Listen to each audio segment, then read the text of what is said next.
Time 11:39 AM. Day 110. நேற்று என்னாச்சு காலையில் நான் சரியாகவே எனக்கு தூங்க முடியலை. ஏன் தப்பு தான். ஏசி 17 வச்சுட்டு ஃபேனும் போட்டு தூங்கினா அப்படி தான் இருக்கும். ஒரு 1:30 அந்த மாதிரி எழுந்திரிச்சேன். அதுக்கப்புறம் கொஞ்சம் நேரம் அந்த ரூமில் இருந்து வெளியே ராமேஸ்வரம் எப்படி இருக்குது நைட் டைமில் அப்படின்னு பார்த்தேன். நல்லா தான் இருக்குது. ரோடு அந்த ஸ்ட்ரீட்டு வந்து அவ்வளோ க்ளீனாக இருந்துச்சு. ஒரே ஒரு ஸ்ட்ரீட்டு மட்டும் அந்த மேலேருந்து பார்க்கும்போது நல்லா இருந்துச்சு. லைக் நம்ம அந்த அனிமேஷன்ல எல்லாம் வரும்ல அந்த மாதிரி இருந்துச்சு. இந்த காற்று அப்படி வீசுது காற்று அங்கே. அப்புறம் ஃப்ரெஷ்ஷப் ஆகிட்டு காலையில் ஒரு எத்தனை மணிக்கு 4:45 இறங்கிட்டேன் ஆரஞ்சு ரெசிடென்சிலேருந்து. அவங்கக்கிட்ட கேட்டப்போ அவங்க வந்து நீங்கள் ஆட்டோவில் போகிறதா இருந்தால் அவங்க 1000 ரூபாய் சொல்லுவாங்க. நாங்கள் ஆட்டோவில் இதே காசு தான் சொல்லுவாங்க, 1200. தனுஷ்கோடிக்கு, அதாவது ராமேஸ்வரத்துலேருந்து தனுஷ்கோடிக்கு போக 1200 ஆகுமா காரில். ஆட்டோக்காரங்களும் இதே தான் சொல்லுவாங்க, நாங்களே அதுக்கு ஆட்டோலேயே அழகாக போயிட்டு வரலாம் அப்படின்னாங்க. நான் கொஞ்சம் யோசித்தேன், இல்லை நான் பரவாயில்ல பட்ஜெட் இடிக்கும்னு நான் வந்து மைண்டில் நினச்சி சரி பார்ப்போம் வெளியே போய் என்ன தான் நடக்குதுன்னு பார்ப்போன்னா ஃபஸ்ட்டு வெளியே போனேன். ரோடு க்ராஸ் பண்ணும்போது ஒரு ஆட்டோக்காரன் கேட்டாங்க. தனுஷ்கோடினோடனே அவர் 1000 சொன்னார். நான் வந்து இல்லை பரவாயில்லண்ணா அப்படின்னேன். அப்புறம் ஃபஸ்ட்டு போய்ட்டு ஒரு டீ குடித்தேன். பஸ் ஸ்டாப் பக்கத்தில் ஒரு ஷாப்பு, செம்மையாக இருந்துச்சு டீ. காலையில் அப்படியே அப்படி இருந்துச்சு, எப்படி ஓகே. அப்புறம் அவங்கக்கிட்ட கேட்டேன், டீ நல்லா இருக்குன்னு சொன்னேன். அதுக்கப்புறம் இங்கேருந்து எப்படி போகணும் தனுஷ்கோடிக்கு, பஸ் எதுவும் இல்லையான்னு கேட்டப்போ 2 பஸ்ஸு ஏறி இறங்கணும். ஃபஸ்ட்டு கோவில், பெரிய கோவிலுக்கு போயிட்டு அங்கேருந்து தனுஷ்கோடிக்கு பஸ் இருக்குது அப்படின்னாங்க. சரின்னு பஸ் ஸ்டாண்டு போனேன். ஓகே. அதுக்கப்புறம் வேறு என்னாச்சு, பஸ் ஸ்டாண்டு போய் நின்று ப்ளூ கலர் பஸ்ஸு வரும்னு போகிற வழியில் ஒருத்தவங்க வந்து ஹிந்தியில் பேசினாங்க. நான் போட்ட dress mini skirt, yellow colour T-shirt தான் போட்டேன், க்ராப் டிஷர்ட்டு. அவங்க வந்து ஹிந்தியில் பேசிவிட்டு எங்கே போகிற லட்கியா என்ன சொன்னாங்க, கரெக்டாக சென்டென்ஸ் மறந்துட்டேன். அப்போ நான் சொன்னேன், நீங்கள் தமிழ்லேயே சொல்லுங்கள் அப்படின்னு சொல்லிவிட்டு, அவங்க தமிழ் தெரியுதா, ஓகேம்மான்னு சொல்லிட்டு ப்ளூ கலர் பஸ்ஸில் போனேன். கோயில் போயிட்டு இறங்கலான்னு சொன்னாங்க. சரின்னு அங்கே போய் நின்றேன்.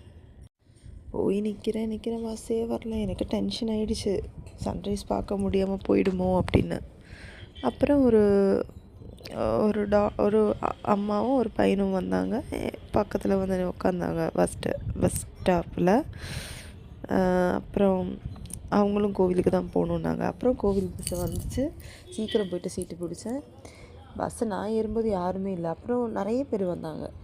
அப்புறம் கோவில் 10 ரூபாய் கொடுத்துட்டு கோவிலில் இறங்கிட்டேன். ரொம்ப பக்கம்தான். அங்கே இருந்து தனுஷ்கோடிக்கு பஸ்ஸு.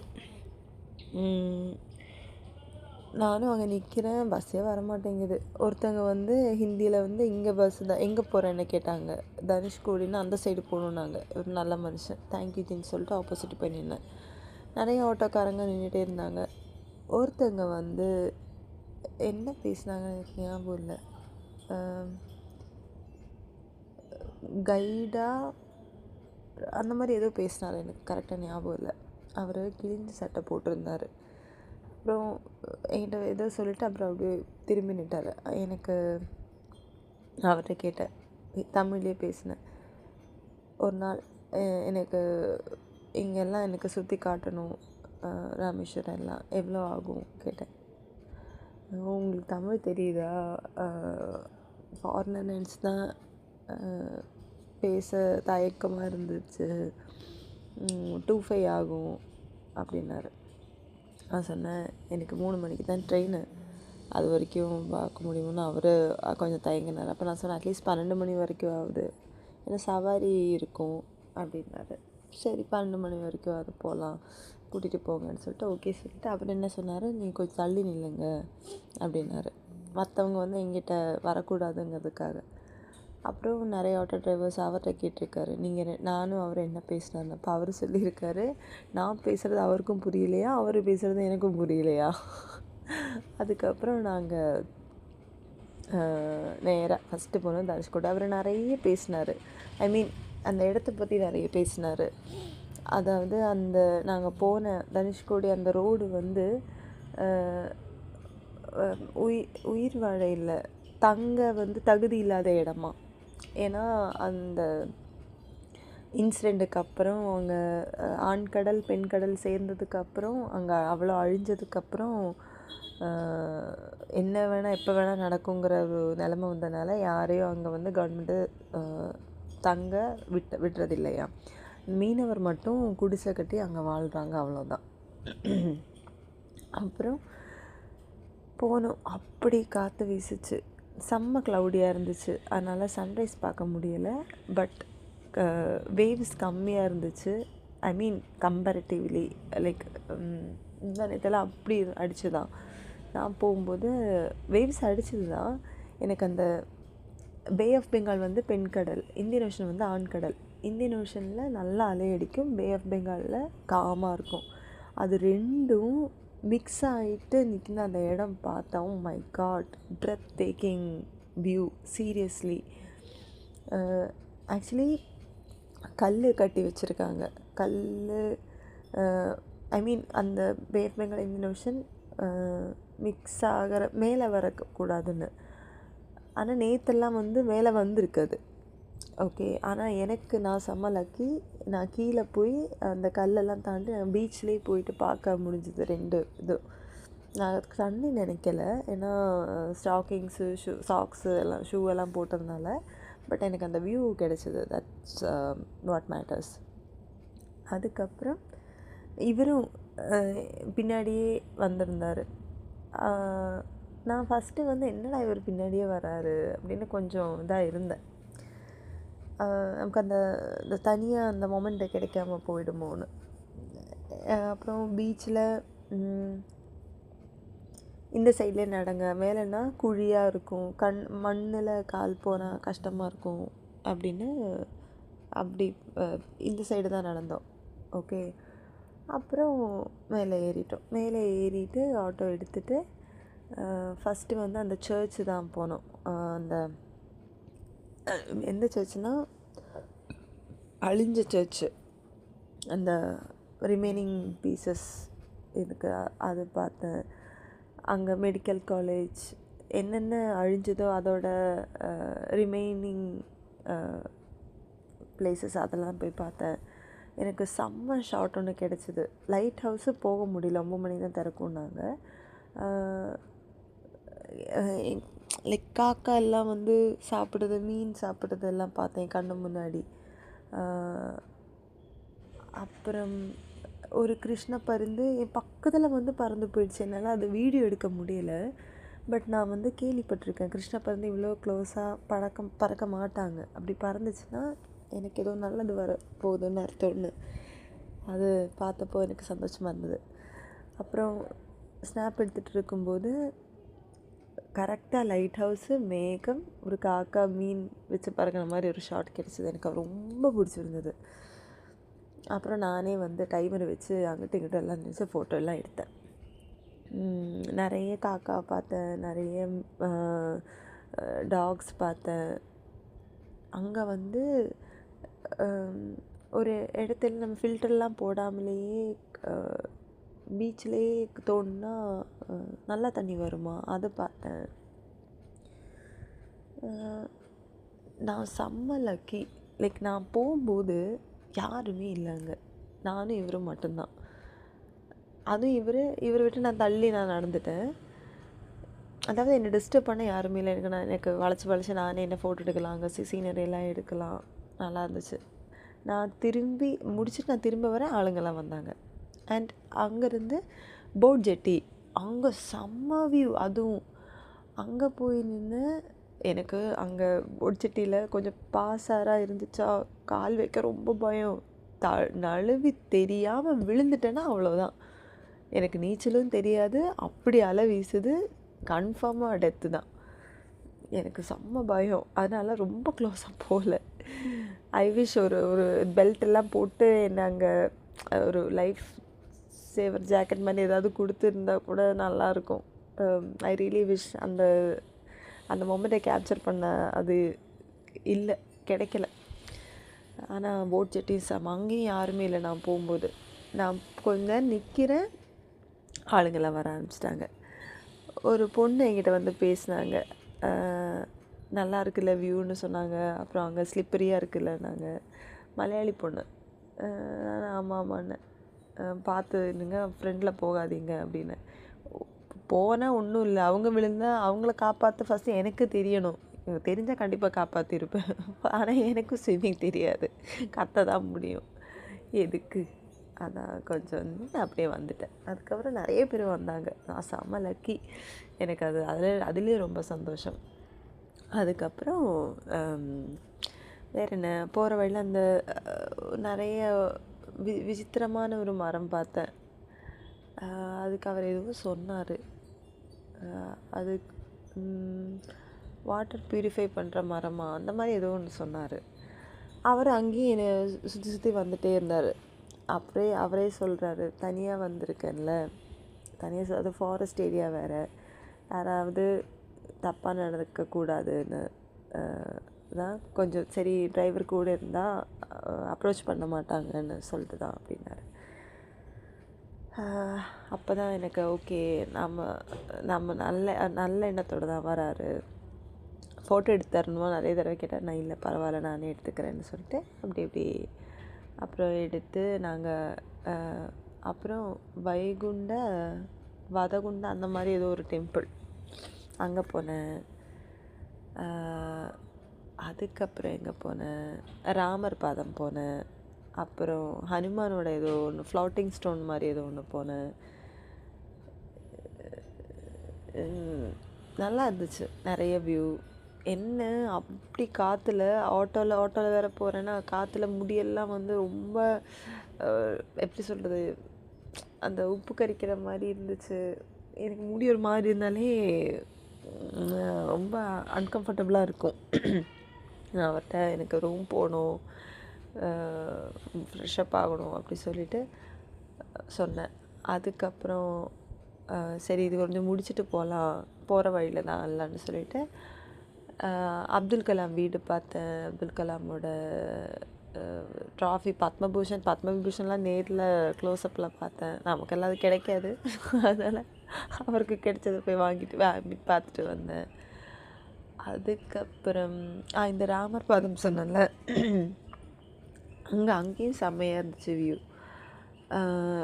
அங்கே அந்த பூசாரி வந்து தட்சிணை போட சொன்னார். என்கிட்ட சேஞ்ச் இல்லை, இப்போ 20 ரூபா தான் இருந்துச்சு, நான் போட்டேன். ரிக்ரெட் பண்ணேன், 20 ரூபாய்லாம் கொடுக்கணுமான்னு. பட் பரவாயில்ல, அவர் வந்து என்னை மேலே போயிட்டு வாங்க, நல்ல வியூ இருக்குன்னாங்க. அப்புறம் நான் மேலே போனேன். மேலே யாருமே இல்லை, செம்ம வியூ உண்மையிலேயே. கீழே தான் எல்லோரும் உட்காந்துருந்தாங்க, மேலே யாருமே வரல. அங்கே வந்து ஓப்பன் ஸ்பேஸு, குதிச்சு ஒரு ஹைட்டு வரைக்கும் தான் இருக்குது. ஸோ குதிச்சுன்னா உள்ளே தெரியும். அங்கே ஃபுல்லாக காசு போட்டிருக்காங்க. சில்லறை ஒரு 10 ரூபா நோட்டு, நிறைய சில்லறை ஒரு 10 ரூபா நோட்டு. அப்போ நினச்சேன், இங்கே 20 ரூபா கொடுத்ததுக்கு இங்கே வேணால் ஒரு 20 ரூபா எடுத்துகிட்டு போகலாமா, இல்லை மொத்தமாகவே எடுத்துகிட்டு போகலாமா, எல்லாம் மைண்டை யோசிச்சு கேவலமான மைண்டு யோசிச்சிருச்சு. ஆனால் நான் அப்படி பண்ண மாட்டேன். நான் வந்து நேர்மையாக நல்லவளாக இருக்கணும்னு நினைக்கிறேன். அப்படி நான் சம்பாதிக்காத அந்த காசு எனக்கு வேண்டாம் அப்படின்னு நல்லவளோட அதை மட்டும் வீடியோ எடுத்துகிட்டு ஃபோட்டோ எடுத்துகிட்டு வந்தேன். ஆக்சுவலி நான் சொன்னேன்ல, நான் தனுஷ்கோடியிலேருந்து வரும்போது செம்ம ரோடு.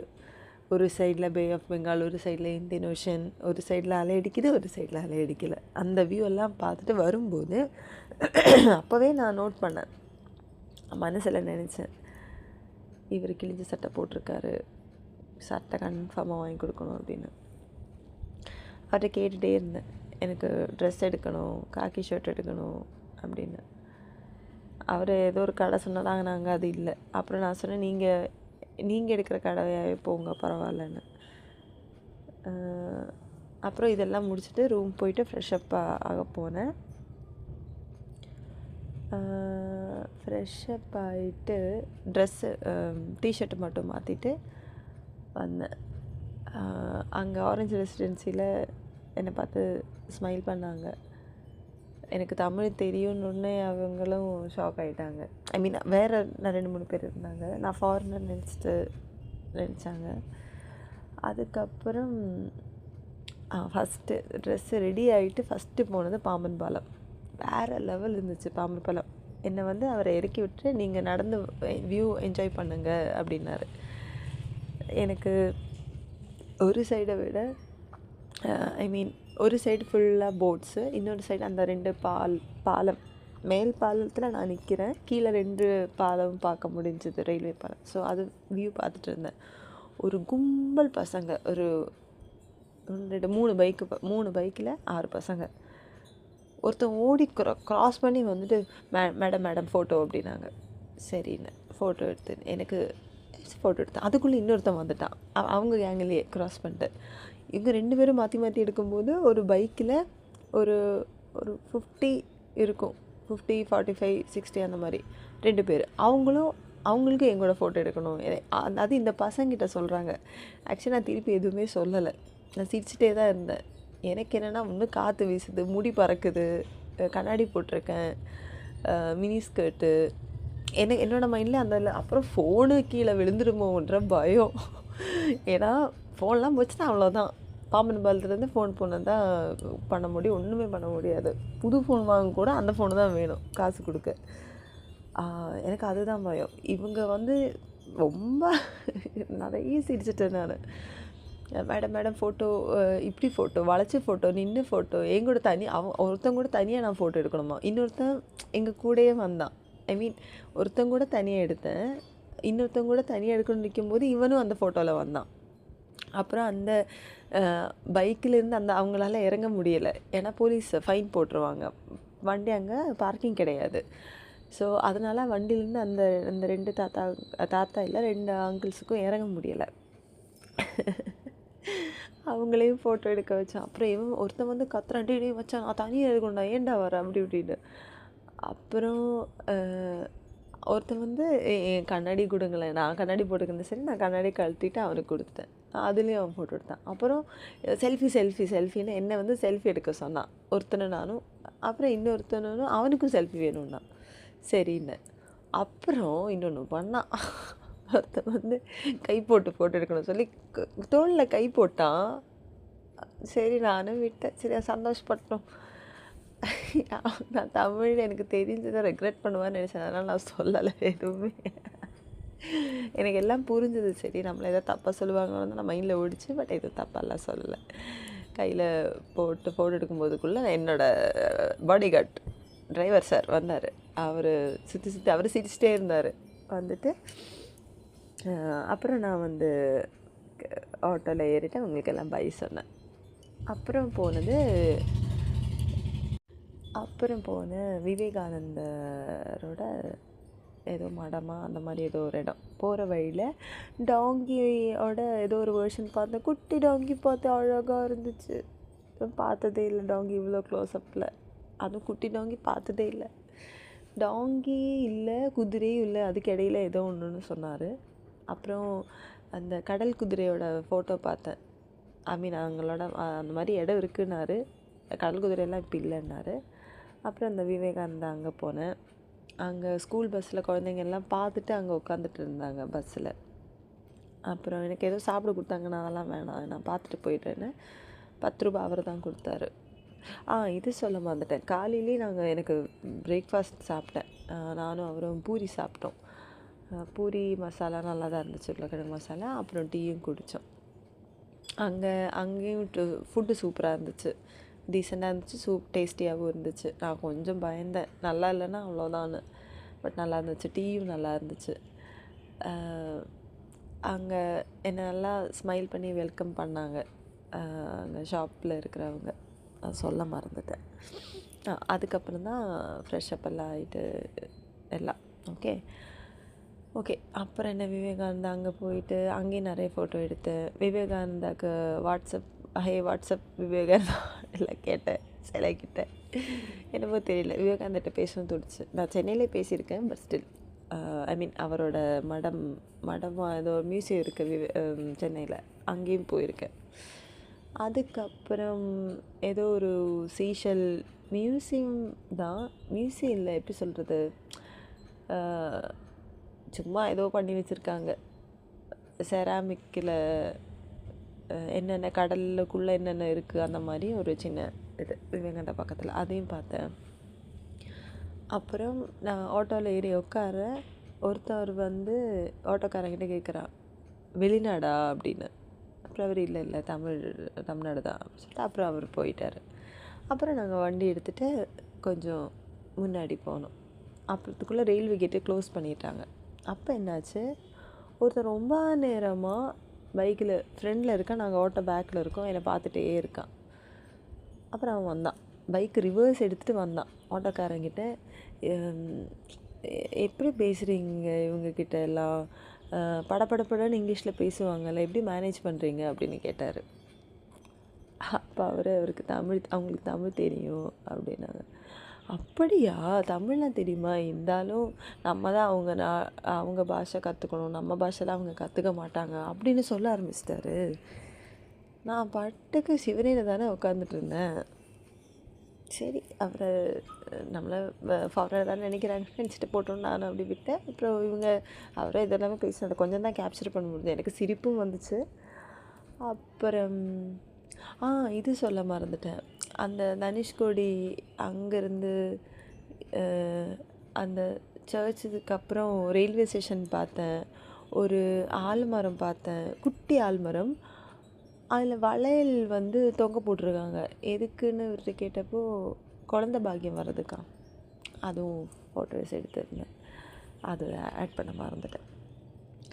அதுக்கப்புறம் அவர் வந்து அப்துல் கலாமோட மெமோரியல் போகிறோம். நான் சொன்னேன், இல்லை இதுக்கு மேலே வெயில் அடிக்குது, எனக்கு வேண்டாம், நீங்கள் ஒன்று பண்ணுங்கள், எனக்கு ட்ரெஸ்ஸுக்கு மட்டும் சொல்லுங்கன்னு சொல்லிட்டு நாங்கள் ட்ரெஸ் ஷாப் போனோம். அவரும் அப்போது வந்து கூட வந்தார். அப்போ கடைக்காரன் கேட்டப்போ சைஸ் கேட்டப்போ நான் அவருக்கு காமிச்சேன். அவர் சிரிச்சிட்டார். அவர் வந்து சொன்னார், எனக்குன்னு தெரிஞ்சிருந்தால் நான் நிறுத்திருக்கவே மாட்டேன், போயிருப்பேன் அப்படின்னாரு. நான் சொன்னேன், சர்ப்ரைஸாக உங்களுக்கு கொடுக்கலான்னு நினச்சேன், ஆனால் கூடவே வந்துட்டீங்க, என்னால் எதுவும் பண்ண முடியல அப்படின்னு. அப்போ அவர் சொன்னார், தனியாக வந்தால் ஏமாற்றிடுவாங்க உங்களை, அதான் கூடவே வந்தேன் அப்படின்னாரு. அப்புறம் அவர் தின்னாக ஷர்ட்டு தான், வெயில் அடிக்கிறதுனால தின்னாக போடுறாராம். மற்ற 2 இருக்குது ஷர்ட்டு, ஆனால் அது ரொம்ப திக்காக இருக்கான் யூனிஃபார்ம் ஷர்ட்டு. அப்போ நான் சொன்னேன், சரி தின்னாகவே எடுக்கலாம்னு சொல்லிட்டு ஒரு தின் காக்கி ஷர்ட் எடுத்தேன். அவருக்கு பிடிச்ச மாதிரி சைஸில் கலரில் எடுத்துகிட்டு அவருக்கு அது கிஃப்ட் பண்ணேன். செம்ம ஹாப்பி அவர். அதுக்கப்புறம் என்னை ட்ராப் பண்ணும்போது நான் வந்து சொன்னேன், நான் இப்போவே பே பண்ணிடுறேன், எவ்வளோ அனுப்பணும்னு சொன்னேன். உங்களுக்கு எவ்வளோ தோணுமோ அனுப்புங்கன்னாரு. நான் 2,500 அனுப்புனேன். ஏன்னா 3 மணிக்கு வரைக்கும் இருந்தால் எக்ஸ்ட்ரா கொடுத்துருக்கலாம். சரி 3 மணி வரைக்கும் வேணாம், நான் ரூமில் போய் ரெஸ்ட் எடுக்கிறேன்னு சொல்லிவிட்டு 2,500 கொடுத்துட்டு ஷர்ட்டு கொடுக்கும்போது ஃபோட்டோ எடுங்கன்னு அவரே கேட்டார். சரின்னு நான் அது ஒரு ஃபோட்டோ எடுத்துகிட்டு அப்படியே ரூம் போனேன். அதுக்கு முன்னாடி அவர் என்ன சொன்னார், நான் வந்து அவரே வந்து என்ன ட்ரெயின் ஏற்றி விட வரேன்னாரு. நான் சொன்னேன், உங்களுக்கு சவாரி இல்லைன்னா மட்டும் வாங்க அப்படி சொல்லிட்டு ஃபோன் நம்பரை வாங்கினார். அதுக்கப்புறம் அவர் சொன்னார், ஃபிஷ்ஷு ஃப்ரை ஏதாவது சாப்பாடு கொண்டு வரவா அப்படிலாம் கேட்டேன். நான் எதுவுமே வேணாம், எனக்கு வீட்டு சாப்பாடு தான் பிடிக்கும், ஆனால் எதுவுமே வேண்டாம், நான் இப்போ எதுவும் சாப்பிடல, வெஜ்ஜு தான் ப்ரிஃபர் பண்ணுவேன், நான் சென்னை போய்ட்டு சாப்பிட்றேன், ஒன்றும் பிரச்சனை இல்லை அப்படின்னு. போகும்போது வேணால் டீ குடிக்கலான்னு சொன்னேன். சரின்னு ரூம் போனால் அவங்க ஏசி ஆஃப் பண்ணி வச்சுருக்காங்க. அப்புறம் ஏசி போட்டாங்க ஃபோன் பண்ணி சொல்லிவிட்டு. அப்புறம் கொஞ்ச நேரம் ஃபோன் நோண்டினேன், ஸ்டேட்டஸ் எல்லாம் எடிட் பண்ணிகிட்டு இருந்தேன். பிரதீப் கிட்ட கொஞ்ச நேரம் பேசினேன். அதுக்கப்புறம் எங்கள் அம்மாட்ட பேசினேன். அம்மாட்ட சொன்னேன், உங்கள் பிஸ்னஸ் ஹஸ்பண்ட் என்ன பண்ணுறாங்க. அப்புறம் அம்மாட்ட இந்த கதையும் சொன்னேன், ஷர்ட்டு கதை. அம்மா வந்து அவருக்கு எக்ஸ்ட்ரா ஒரு 500 ரூபா கொடு, புள்ளக்குட்டிக்காரன்ல அப்படின்ட்டார். அப்படின்ட்டாங்க. நான் சொன்னேன், நான் வந்து அவருக்கு என்ன வேணுமோ அதை நான் கொடுத்துருக்கேன், அதுவே போதும், எனக்கும் ஏதாவது வேணும்ல, சென்னை வரைக்கும் திரும்ப வரணும்ல. அப்புறம் அவ்வளோதான், நிறைய பேசிட்டு அப்புறம் கரண்ட்டு போச்சு. எனக்கு செம்ம டென்ஷன் ஆச்சு. போகும்போது லைக் 2:45க்கு 2:45க்கு தான் கரண்ட்டு போச்சு. லைக் ரெடி ஆகிற அந்த டைம், ஏன்னா 3 மணிக்கு இவர் வரேன்னாருல. அதுக்கப்புறம் ரெடி ஆகிட்டு கரண்ட்டு போயிட்டே ரெடி ஆகிட்டேன். சார்ஜ் ஒழுங்காக போட முடியல. அப்புறம் நான் அவர்கிட்ட சொன்னேன், எனக்கு போகும்போது எந்த இதுவும் நான் வாங்கிட்டு போகல, ஏதாவது வாங்கிறதுக்கு ஷாப் மாதிரி இருக்குமுன்னா அப்துல் கலாம் மெமோரியல் பக்கத்துலேயே ஒரு ஷாப் இருக்குது, அங்கே கூட்டிகிட்டு போனார். அதெல்லாம் வாங்கிட்டு வந்தேன். அப்புறம் நாங்கள் டீ குடிக்க போனோம். ஆக்சுவலி அந்த கடையில் ஷங்கு தான் சீஷல் பார்த்தேன். அங்கே எனக்கு அவ்வளோ அட்ராக்டிவ் வேறு ஒன்றும் இல்லை. குட்டி மாடு பார்த்தேன், அதெல்லாம் தான் வாங்கினேன். அப்புறம் அவர் கிட்ஸ் செக்ஷன் போய் நிற்கிறது பார்த்தானே எதுவும் அவர் வாங்கலை. அவருக்கு 2ஆம் கிளாஸில் படிக்கிற ஒரு பொண்ணு இருக்குது. நான் வந்து கலர் பென்சில் வாங்கினேன் குழந்தைக்கு. எனக்கெல்லாம் யாராவது கலர் பென்சில் வாங்கி கொடுத்தா அவ்வளோ சந்தோஷப்படுவேன். சின்ன வயசில் அவ்வளோ ஆசைப்பட்டிருக்கேன். வாங்கி கொடுத்தான்னு இல்லை, நான் கேட்டாலும் வாங்கி கொடுக்க மாட்டாங்க, காசு இருக்காது. ஆசைப்பட்டிருக்கேன். அப்புறம் அங்கே டீ குடித்தோம். கருப்பட்டி கடையில் டீ குடிச்சிட்டு வண்டியில் ஏறி உட்கார அவர் ஒரு இது வச்சுருக்காரு, ஒரு பொதி. பார்த்தா லட்டுவான். அவர் என்ன சர்ப்ரைஸ் பண்ணிட்டாரு.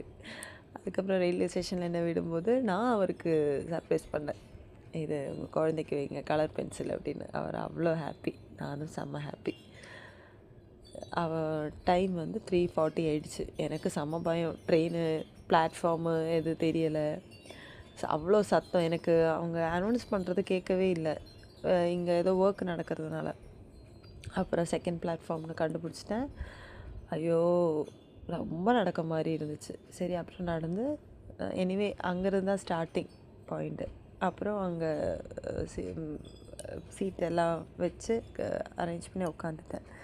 அப்புறம் அங்கே ஒர்க் பண்ணுற அந்த ரயில்வேல ஒர்க் பண்ணுறவங்கக்கிட்ட கேட்டேன், எந்த சைடில் வந்து போட்டு நிற்கிது அப்படின்னு கேட்டேன், பாம்பன் பாலத்தில். ஏன்னா ஆப்போசிட் சைடு தான் வியூ நல்லா இருக்கும்னு. ஆனால் நான் அதனால அப்படி நின்னேன், அங்கேயே வெயிட் பண்ணிட்டு இருந்தேன். ஏன்னா பாம்பன் பாலம் வர வரைக்கும் அந்த வியூ கிடைக்கிறதுக்காக. ஏன்னா யாராவது வந்து எனக்கு வியூ மிஸ் ஆகிடும், வீடியோ எடுக்க முடியாதுன்னு அதையும் பண்ணேன். அப்புறம் வீடியோ எடுத்தேன், நிம்மதியாக வந்து உட்காந்தேன். அவ்வளோ சத்தமாக இருந்துச்சு. ஹிந்திக்காரங்க குழந்தைங்க கத்தி கத்தி பேசுனாங்க. ஐயோ, டென்ஷன் ஆகிடுச்சு. அப்புறம் ஃபோனில் ரொம்ப நேரம் எடிட் பண்ணிட்டு தான் இருந்தேன், வீடியோஸ் எல்லாம் எடிட் பண்ணிவிட்டு. அப்புறம் அதே கம்பார்ட்மெண்ட்டில் ஒரு தெலுங்கு ஹஸ்பண்ட் ஒய்ஃப் தான் இருந்தாங்க. அவங்களும் என்கிட்ட என்ன பண்ணுறேன், எந்த ஊருன்னெல்லாம் கேட்டாங்க. எனக்கு தின்னாவா மட்டும்தான் ஞாபகம் இருக்குது தெலுங்கில், அதை கேட்டேன். நான் ஆந்திரா போயிருந்தேன் லாஸ்ட் வீக்குன்னு. நான் தனியாக போகிறேன்னு சொன்னதுக்கு அவங்க செம்ம ஷாக் ஆகிட்டாங்க, தம்ஸ்அப்பெல்லாம் கொடுத்தாங்க. அவ்வளோதான். அதுக்கப்புறம் கொஞ்ச நேரம் தூங்குறேன். அவ்வளோ சத்தம், சரியாகவே தூங்க முடியல. பட் எப்படி அட்ஜஸ்ட் பண்ணேன், லைட்டு போட்டு ஆஃப் பண்ணிட்டு, வேஸ்ட்டு. அப்புறம் டயர்டாயிடுச்சு, தூங்கிட்டு லாஸ்ட்டு கொஞ்சம் ஆகும்போது ஒரு பொண்ணு வந்தாள். அப்படியே ரீனா மாதிரியே இருந்தாள். நான் ஆக்சுவலி சிரிக்கலை, ஏன் நான் சிரிக்கலை எனக்கு ஞாபகம் இல்லை, நான் எதோ யோசிச்சுட்டு இருந்தேன் போல். அந்த பொண்ணு நான் லோவர் பர்த்து, லக்கிலி எனக்கு லோவர் பர்த்து, ப்ரிஃபரன்ஸ் கொடுத்து லோவர் பர்த்தே கிடச்சிருச்சு. அதுவும் டாய்லெட்டு பக்கத்து இல்லாமல் டாய்லெட்டில் விட்டுட்டு இன்னொரு இதில். நிம்மதி. தேங்க்யூ ஸோ மச் கடவுளே அப்படின்னு இருந்துச்சு. அதுக்கப்புறம் கொஞ்சம் தூரம் போய் வாஷ்ரூம் போகலாமே நினச்சேன். சரி 4 மணிக்கு தானே ட்ரெயின் வந்து இறங்கும், பார்த்தா 3:30க்கே வந்துடுச்சு. வாஷ்ரூமும் போகல. சரி, அந்த பொண்ணு வந்து நான் இங்கே உட்காரவான்னு கேட்டாங்க. உட்காருங்கன்னு. அப்புறம் இங்கே இந்த தெலுங்காண்டி வந்து போகும்போது பை சொன்னாங்க, நானும் அவங்ககிட்ட பை சொன்னேன். அதுக்கப்புறம் இறங்கினேன். லிஃப்ட்டு அங்கே வேலை செய்யலை, ஸோ ஸ்டெப்பு தான் ஏறணும். ஈஸ்ட் தாம்பரம் தான் வந்து இறங்கினேன். நடந்து நடந்து நடந்து ரொம்ப இருட்டாக வேறு இருந்துச்சு. அண்ட் ஒரு வழி மாதிரியே இல்லை அது. உண்மையிலே அங்கே யாராவது கடத்திட்டு போனால் கூட தெரியாது, அப்படி இருந்துச்சு. என்னமோ நிறைய ஒரு ஒரு 6-7 பேர் முன்னாடி இருந்தாங்க. அதனால் அந்த நம்பிக்கையில் அவங்க கூடவே இறங்கி வந்துட்டேன். வாஷ்ரூம் போகலான்னு பெயின் யூஸ் வெளியே இருந்துச்சு. அங்கே ஒரு திருநங்கை உட்காந்துட்டு இருந்தாங்க. அங்கே ஒரு நாய் உட்காந்துட்டு இருந்துச்சு, பெண்ணு நாய். அப்படி போகலாம் நிற்கிறேன். அந்த திருநங்கை வந்து நாயை பாட்டில் எடுத்துகிட்டு அடிச்சிட்டாங்க. எனக்கு செம்ம கோவம் வந்துச்சு, செம்ம கஷ்டமும் ஆயிடுச்சு. எதுக்கு அடிக்கிறீங்க அப்படின்னு கேட்டேன். எனக்கு போகிற இதே போயிடுச்சு. நான் கிளம்புறேன்னு நான் நடந்தேன். அப்புறம் நான் ஊபர் புக் பண்ணேன். வெளியே போயிட்டு தான் புக் பண்ணேன். போகிறதும் வந்துடுச்சு. ஏறி உட்காந்ததும் அந்த ஆள் வந்து எக்ஸ்ட்ரா 50 ரூபா கொடு. அப்போ நான் சொன்னேன், அது ஏறதுக்கு முன்னாடி சொல்ல வேண்டியதானேன்னு. இல்லை பெரிய வண்டிம்மா அப்படி இப்படின்னா என்னென்னமோ எனக்கு பிடிக்கவே இல்லை. காசு எவ்வளோ ஆச்சு இந்த மாதிரிலாம் கேட்டதே எனக்கு பிடிக்கல. நான் கொடுக்கவே கூடாதுன்னு நினச்சேன். அப்புறம் ஷோலிங்கலூரில் அந்த ஜங்ஷன்லேருந்து வெயிட் பண்ண மாதிரி ஆயிடுச்சு. அப்புறம் நான் வந்து சுற்றி தான் வர சொன்னேன். சரி, இறங்கும்போது அவர் லைட்டு போட்டு ஏதோ நான் காசு கொடுக்குற மாதிரி அவர் மைண்டு வச்சார். சரி, ஃபஸ்ட்டு பேசஞ்சர் வேறு, மைண்ட் ஃபக் பண்ண வேணாம், திட்ட வேண்டாம், கோவப்பட வேண்டாம். எனக்கு இப்போ 50 ரூபா அவருக்கு அனுப்புறதுல எந்த நஷ்டமும் இல்லை. வண்டி பெருசு தான், 7 சீட்டர் வண்டி தான். சரி, எதுக்கு மனசை கஷ்டப்படுத்த வேணாம்னு நான் அனுப்புனேன். ஆனால் நான் சொன்னேன், நீங்கள் கிளவராக வந்து இப்போ ஏறத்துக்கு முன்னாடி சொன்னால் ஏற மாட்டோன்னு கிளவராக ஏறிட்டு இப்போ நான் ஒப்ளிஜ்ட் ஆகிட்டேன் அவருக்கு அனுப்பணுங்கிறது. அப்படி பண்ணிட்டீங்க, கோவப்பட ஐ மீன் என்ன சொன்னார் அவர், வேலை இருக்குது 7 சீட்டர்னால தான் கம்மியாக வருது இப்போது அப்படின்னு நான் சொல்லிவிட்டு, சரி நான் அனுப்புனேன் 50 ரூபா அனுப்புனேன். அதுக்கப்புறம் அவருக்கு 1 ஸ்டார் ரிவ்யூ போட்டேன். எக்ஸ்ட்ரா டிமாண்டட் எக்ஸ்ட்ரா பே பண்ணேன். ஆக்சுவலி இது சொல்ல மறந்துட்டேன். ட்ரெயினில் செம்மையாக அரிக்க ஆரம்பிச்சிருச்சு திடீர்னு. எனக்கு ஆக்சுவலி அந்த ஸ்கின் அலர்ஜி இருந்துச்சு லாஸ்ட் இயர் ஸ்ட்ரெஸ்னால். அதுவும் ஆக்சுவலி இந்த தடவை ட்ரிகராக நான் எதுவுமே சாப்பிடக்கூட இல்லை. எதனால் வந்துச்சு தெரியல. ஆனால் நல்ல வேலை நான் டேப்லெட் எடுத்துகிட்டு தான் போனேன். அப்போ சாப்பிட்டதுக்கப்புறம் தான் கொஞ்சம் சரியாச்சு. அதுக்கப்புறம் ரூம் வந்தால் கீழே அசிங்கெல்லாம் படுத்தலை. ஆனால் ஃபுல்லாக இவங்கெல்லாம் சண்டை போட்டிருக்காங்க. எனக்கு நிம்மதியே இல்லை. வந்த உடனே ஃபுல்லாக க்ளீன் பண்ணி குளித்து உக்காந்துட்டேன். கொஞ்ச நேரம் டிவி பார்க்கலான்னு நினச்சா பசி, அப்படி பசி. எனக்கு தூக்கம் வேற வருது, பசிக்குது. ஆனால் ஆர்டர் பண்ண மனசு வரல, நல்லாவும் இருக்காது. நான் சீக்கிரம் போய் கஞ்சி வச்சேன், பயிறு பண்ணேன். எனக்கு சமைக்கும் போதே தலை சுற்றிடுச்சு. அப்புறம் கொஞ்ச நேரம் உட்காந்து மறுபடியும் சமைச்சு 2 தடவை சாப்பிட்டேன். அவ்வளோ பசி. சாப்பிட்டுட்டு இதுக்கு மேலே என்னால் நிற்க முடியாது, நான் அப்படியே வந்து படுத்துட்டேன். கொஞ்ச நேரம் தூங்கினேன், ஒரு 3 hours தூங்கினேன், அவ்வளோதான். அப்புறம் அவ்வளோதான். அது சொல்ல மறந்துட்டேன், தூங்குறதுக்கு முன்னாடி ஸ்டேட்டஸ் போட்டு தான் தூங்கினேன். ரோபியோட அழுகை ஸ்டேட்டஸ் போட்டு தான் தூங்கினேன். அவ்வளோதான், டே டன்.